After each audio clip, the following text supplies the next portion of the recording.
I'm sitting here in the dark surrounded by candles. I know. It's, Yeah, it's, it's so bizarre. 네, 안녕하세요. 테슬라 투자로 은퇴하기 아트라운TV입니다. 좀 전에 일론의 인터뷰 영상을 보셨는데요. 아마도 트위터 본사에서 일을 하고 있는 모습 같은데 전기가 잠깐 끊겼나 봅니다. 첩보를 켜놓고 뭐 일을 하고 있는 것 같아요. 뭐 노트북으로 일을 하고 있으니까 회의를 진행을 할 수 있는 것 같은데요. G20 정상회의가 이제 시작이 되었죠. 그 시작이 되기 전에 비즈니스 미팅이 있었는데 여기에 참석한 일론 머스크의 화상회의로 참석한 일론 머스크의 모습을 볼 수 있었고요. 얼마나 열심히 일을 하고 있는지 좀 잘 알 수 있는 대목이라고 볼 수 있을 것 같습니다. 오늘 주제는요. 테슬라 악재와 호재의 급충돌이라는 주제로 말씀을 드리겠고요. FSD 베타 버전 11이 드디어 나왔습니다. 이것의 의미에 대해서 자세히 알아보겠고요. 테슬라 몰빵과 다우 종목 분산을 했을 때 그 차이도 잠깐 알아보고 가도록 하겠습니다. 오늘 3대 지수 현황부터 살펴보고 가도록 하겠습니다. 저번 주에 10년물 국채금리가 상당폭으로 빠지면서 이렇게 급하락을 하면서 미국 증시가 크게 올랐었어요. 아무래도 CPI 지수가 떨어지다 보니까 금리도 이렇게 내려가게 되는 것이죠. 하지만 오늘은 금리의 반등이 있었습니다. 10년물 국채금리가 1.13%포인트 오르면서 3.872까지 올랐어요. 자, 이러면서 나스닥 성장주에 안 좋은 영향을 주었다고 볼 수 있을 것 같고요. 그러면서 다우 대비 나스닥이 좀 더 빠지는 모습을 보여주었습니다. 물론 S&P 500이 거의 한 4천선에 근접하면서 기술적 하락이 나왔다라고도 볼 수 있을 것 같고요. 자, 이런 금리의 상승세에 힘을 보탰던 거는 전날 크리스토퍼 월런 연준 이사의 발언이라고 할 수 있겠는데요. 매파적인 발언을 했어요. 인플레이션이 목표치에 가까워질 때까지는 금리를 한동안 높은 수준을 유지할 것이다. 그러니까 뭐 인플레이션이 2%대까지 내려와야지.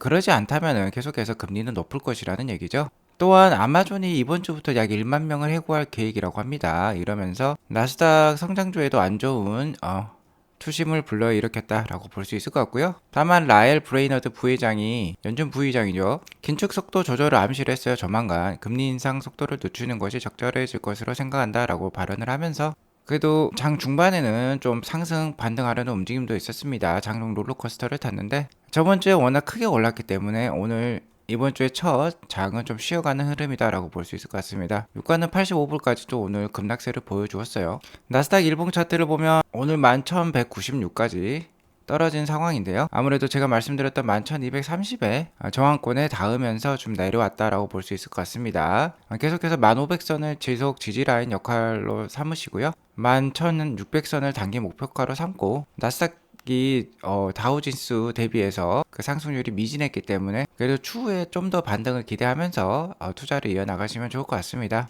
오늘 장은 전반적으로 빠졌으니까 헬스케어 주식을 제외하고는 안 좋은 모습이라고 볼 수 있을 것 같고요. 헬스케어는 대표적인 경기 방어주이기도 하죠. 경기에 민감한 업종들은 빠졌고 경기에 덜 민감한 업종들은 그래도 상승률을 보여주었다라고 보시면 될 것 같습니다. 자, 이번 주 중요한 일정은 역시 G20 정상회담이라고 볼 수 있겠죠. 오늘부터 이제 시작을 할 건데요. G20 정상회담이 있기 전에 G2라고 할 수 있는 중국과 미국의 두 정상들이 만났습니다. 한 3시간 동안 회담을 했고요. 결론적으로 말씀드리자면 이런 내용들이 오고 왔습니다. 미국을 형님으로 인정한다. 시진핑이 이런 식으로 말을 했어요. 다만 대만 문제는 개입하지 말라. 하나의 중국이 되는데 미국의 개입은 필요 없다라고 얘기를 하고 있고 시진핑 주석은 러시아 핵 사용은 안 된다라고 이러한 점은 미국 바이든 대통령과 함께 하고 있다라는 것을 또 얘기를 했습니다. 시 주석은요, 러시아와 밀접하게 좋은 관계를 맺고 있죠. 러시아의 에너지, 기름, 가스도 대규모로 사주면서 러시아를 지지하고 있는 국가가 중국이라고 볼 수 있는데요. 러시아와 우크라이나 평화회담 재개를 지지한다라고 하면서 또한 나토와 EU가 러시아와 대화하기를 기대한다라고 하면서 바이든의 의견에 어느 정도 동조하는 모습을 보여주었고요. 다만 대만과 관계에서는 바이든의 의견에 딱 선을 그어서 개입하지 말라는 듯이 얘기를 했습니다. 어쨌든 미국에 도전하지 않는다. 대화 앞으로 계속 하겠다라는 의지를 비추었다라고 볼 수 있을 것 같습니다. 전반적으로 나쁘지 않은 상황이었다라고 볼 수 있을 것 같아요. 하지만 오늘 하락에 좀 찬물을 끼얹은 분은 크리스토퍼 월러 연준 의사라고 할 수 있겠는데요. 10월 CPI가 상당히 좋게 나왔었죠. 하지만 앞으로 더 지켜볼 필요가 있다는 거죠. 이제 시작이라는 듯이 얘기를 했고 금리는 계속 상승할 것이며 목표치인 2%까지 인플레이션이 근접할 때까지 한동안 높은 수준을 금리는 유지할 필요가 있다라고 얘기를 했습니다. 아직 갈 길이 멀다는 것이죠. 두 번 회의로 끝나지 않는다. 금리 인상 그 이후에도 지속될 수 있다라는 매파적인 발언을 했습니다. 하지만 반대 의견도 있었다는 거죠. 라엘 브레이너드 연준 부의장, 연준의 2인자라고 할 수 있겠는데요. 금리 인상 속도를 조만간 늦추는 것이 아마도 적절할 것이다 라고 또 발언을 했어요. 좋은 발언이죠. 최근 연준의 매우 빠른 금리 인상과 QT 대차대표 축소에 따라서 기대 인플레이션 상당히 잘 고정되어 있음을 볼 수 있다라고 얘기를 했습니다. 다만 어쨌든 연준의 목표는 인플레이션을 2%로 낮추기 위한 것이기 때문에 긴축은 계속 유지해야 할 것이다 라고 얘기를 했어요. 어쨌든 속도가 완화될 수 있다는 것은 좋은 부분이라고 볼 수 있겠습니다. 아무튼 연준 의장들이 계속해서 입단속을 실시하고 있는 것으로 판단이 됩니다. CPI 지수가 좋게 나왔기 때문에 이에 따라서 저번 주에 증시가 급반등을 보여주기도 했죠. 미국 연준이 상당히 우려하는 바라고 할 수 있겠습니다.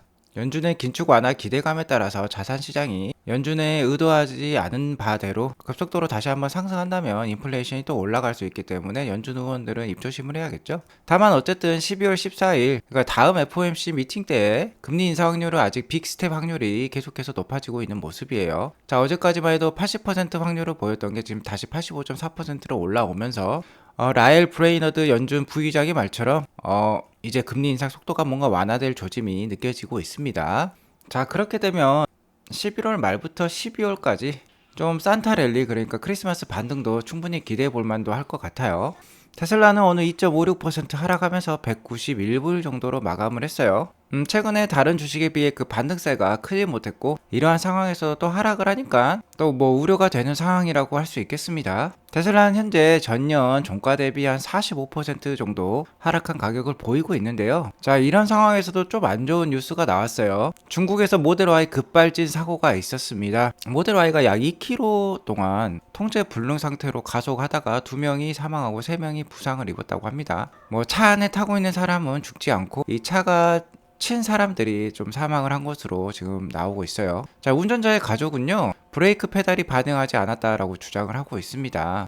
변속을 시도하려고 했을 때에도 모델 Y는 여전히 전속력으로 달렸다라고 해요. 하지만 테슬라 차이나 기가 상하이는 이런 운전자의 주장을 부인을 하고 있습니다. 테슬라는 달리는 컴퓨터이기 때문에 바퀴 달린 컴퓨터이기 때문에 데이터를 상당히 잘 모으죠. 실시간으로 데이터를 모을 수 있는 유일한 차량이 테슬라라고 볼 수 있겠는데요. 자, 데이터에 의하면 차량이 질주하는 동안 가속 페달이 오랜 시간 동안 깊이 밟혀 있었다라고 합니다. 거의 풀 악셀을 밟았다고도 테슬라는 얘기를 하고 있고요. 이런 상황에서 또한 운전자가 브레이크도 밟지 않았다라고 언급을 하고 있어요.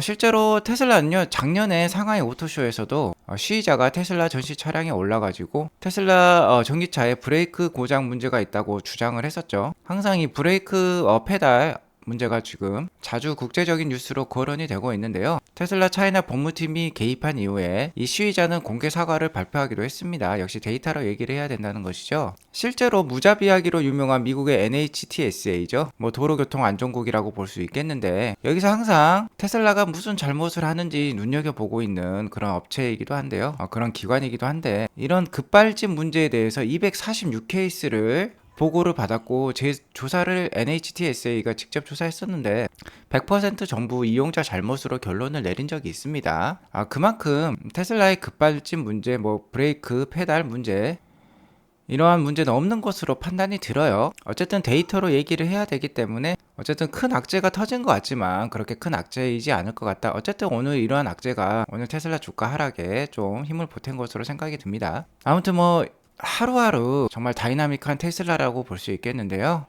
이러한 뉴스에 따라서 테슬라 투자는 극심한 변동성에 시달린다고 볼 수 있겠습니다. 이러한 변동성이 싫다면 다우지수 ETF, 다이아라는 ETF가 있죠. 이런 거나 정유 제약 경기 방어주를 일부 편입하는 것도 방법인 것 같아요. 그러니까 계란을 한 바구니에 담지 말고 나눠서 담으라는 건데요. 다우존스 30개 종목의 올해 누적 수익률을 보면요. 쉐브론과 같은 업체는 63%라는 좋은 상승률을 보여주고 있고 머크라는 제약업체도 31%의 상승률을 보여주고 있어요. 암젠도 제약회사인데 29%고요. 자, 코카콜라 대표적인 경기 방어주죠. 코카콜라도 5.9% 상승을 보여주었고, 자, 이런 거 골드만삭스도 있고 존슨앤존슨도 비교적 상승을 보여주었고 맥도날드도 괜찮은 모습이네요. 자, 이렇게 안 좋은 장소에서도 상승하는 종목이 있기 때문에 이런 종목도 편입하는 방법이 있을 것 같아요. 다만 테슬라 투자 올해 한 45% 전년 동기 대비 지금 하락을 보여주고 있는데 테슬라 투자의 변동성을 이겨낼 수만 있다면 가장 큰 수익률을 만들어낼 수 있다라고 저는 생각을 합니다. 자, 여기 보시면 이 하늘색 막대가 테슬라의 주식 수익률이라고 보면 돼요. 애니얼, 그러니까 연간 수익률인데요. 2020년에 보면 743%라는 경이적인 연간 수익률을 만들어낸 적도 있습니다. 자, 그리고 2013년에도 344%나 올랐어요.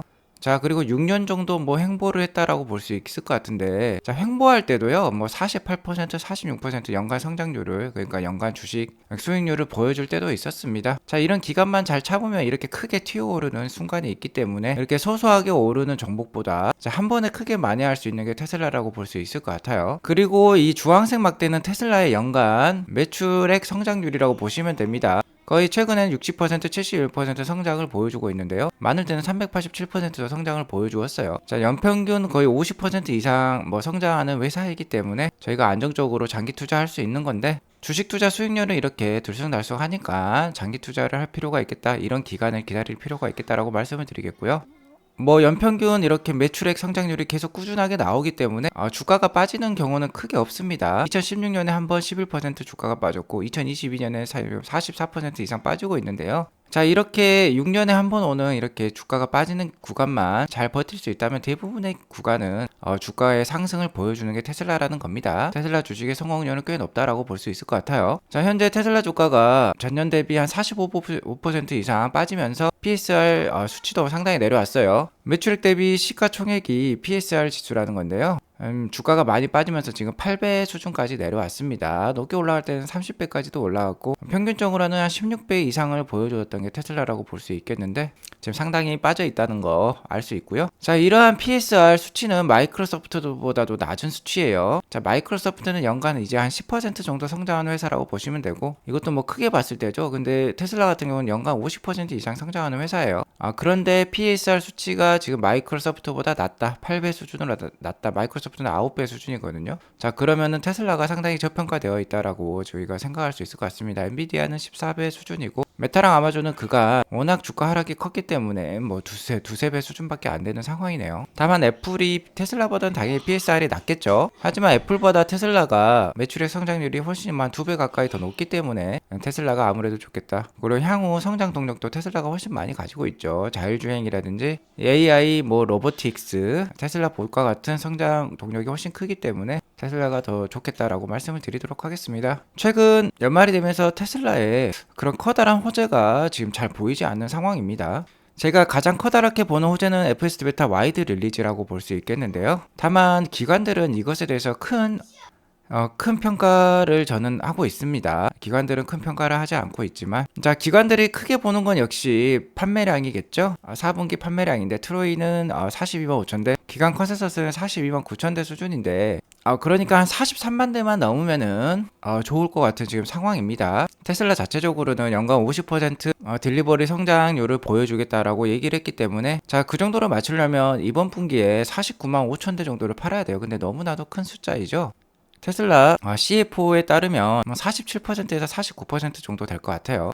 자, 많이 나오면 아마 46만 대를 넘어설 것 같은데, 정말 이 정도 나오면 어닝 서프라이즈라고 볼 수 있을 것 같고, 정말 43만 대 정도만 넘겨줘도 자, 이번에는 좋을 것 같습니다. 어쨌든 생산량으로 보면요, 올해 139만 5천 대를 생산을 해야지 50% 성장률을 달성하는 거예요. 자, 그러려면 4분기에 46만 5천 대 정도를 생산해내야 되는데, 이거는 좀 가능할 것으로 생각이 듭니다. 아무튼 생산량보다는 딜리버리에 달려있으니까 계속해서 테슬라가 매달 잘 판매를 하고 있는지 살펴볼 필요가 있을 것 같고요. 테슬라 주가가 최근 약세를 보였던 건 일론 머스크의 트위터에 대한 크나큰 관심 때문이라고도 볼 수 있겠는데요. 아무래도 테슬라 주식을 팔아서 지금 트위터를 발전시키고 있기 때문에 테슬라가 좀 피해를 보는 경향이 없지 않아 있습니다. 테슬라 투자자들도 좀 피해를 보고 있다고 볼 수 있겠는데요. 일론 머스크는 여전히 열심히 일은 하고 있습니다. 다만 이게 테슬라가 아니라 트위터라는 점에 있어서 좀 아쉬운 상황이지만, 따지고 보면 세계 최고의 부자가 잠도 자지 않고 일을 하고 있다는 게 참 대단하고 멋진 일이다라고 볼 수 있을 것 같아요. 일론 머스크는 실제로 일주일에 7일간 아침부터 밤까지 일하면서 사심없이 회사, 즉 트위터를 발전시키고 있다고 합니다.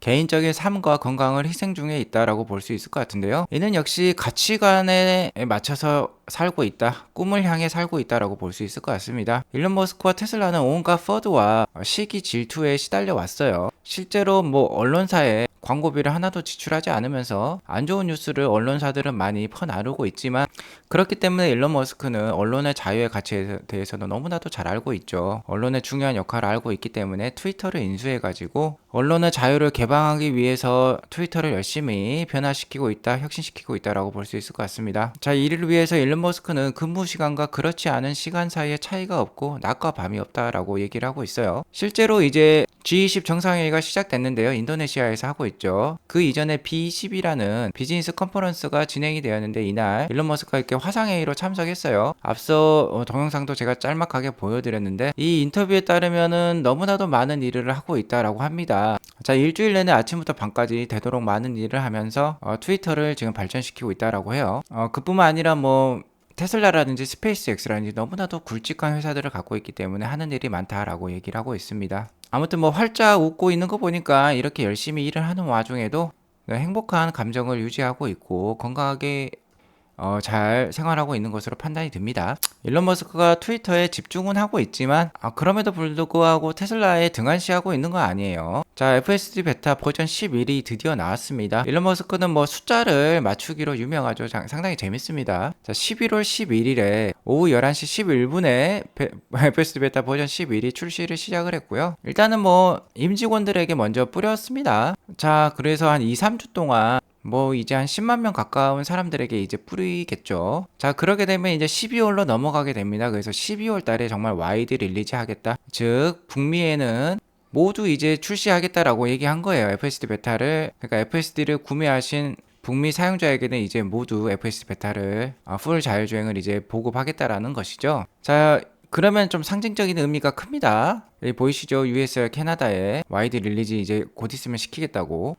드디어 이제 FSD 관련돼서 이연 매출들이 테슬라의 수익으로 잡히면 소프트웨어 수익성이 워낙 뭐 크게 올라갈 거고요. 뭐 이번 분기에 만약에 이게 수익 실현이 된다라고 하면 뭐 영업이익이 1조 원 정도 우리 돈으로 또 1조 원이 넘게 또 올라갈 수도 한 번에 올라갈 수도 있는 것이고요. 뭐 내년 1분기에 매출과 수익으로 인식을 한다라고 하면 내년 1분기에 또 수익성이 어마무시하게 올라갈 수도 있겠죠. 그러면 이제 기관들이 좀 다르게 볼 수도 있을 것 같습니다. 지금까지는 테슬라의 차량 판매량만 집중했던 기관들이 이것에 대한 가치를 알아보면서 주가가 크게 또 내년에 반등할 수도 있겠다라고 말씀을 드릴 수 있을 것 같아요. 어쨌든 FS 베타 버전 11의 주안점은요, 두 개로 나누었던 소프트웨어 스택을 하나로 통합을 했다는 겁니다. 전에는 이제 시내 주행은 FSD 베타로 계속 가고 고속도로 주행은 오토파일럿이라는 기능이 이미 있었죠. 자, 오토파일럿을 통해서 고속도로 주행을 실시를 했었는데요. 이것을 이제 하나로 합쳐서 FSD 베타로 통합을 한다는 겁니다. 그러니까 시내 주행하다가 고속도로로 빠질 때도